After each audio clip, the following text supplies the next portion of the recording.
દેવભૂમિ દ્વારકા જિલ્લાના ભાણવડ તાલુકામાં આગામી જિલ્લા અને તાલુકા પંચાયતની સામાન્ય ચૂંટણી 2026 માટે વહીવટી તંત્ર સજ્જ બન્યું છે. મતદાન શાંતિપૂર્ણ વાતાવરણમાં સંપન્ન થાય તે માટે વહીવટી પ્રક્રિયાના ભાગરૂપે આજે વિવિધ મતદાન મથકો માટે પોલિંગ સ્ટાફને રવાના કરવામાં આવ્યા હતા. ભાણવડ તાલુકામાં ચૂંટણી માટે કુલ 97 મતદાન મથકો કાર્યરત કરવામાં આવ્યા છે. આ સમગ્ર ચૂંટણી પ્રક્રિયાને વ્યવસ્થિત રીતે પાર પાડવા માટે કુલ 554 કર્મચારીઓની નિમણૂક કરવામાં આવી છે.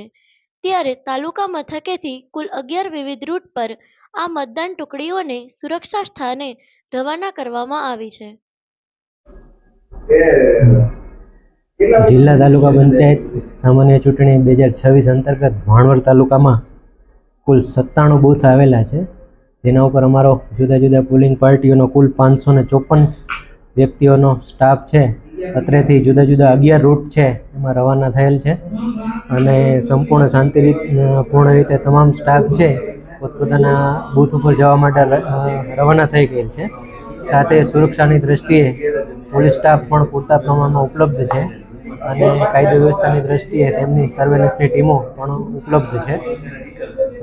એટલે તમામ કામગીરી છે શાંતિપૂર્ણ રીતે ચાલી રહી છે.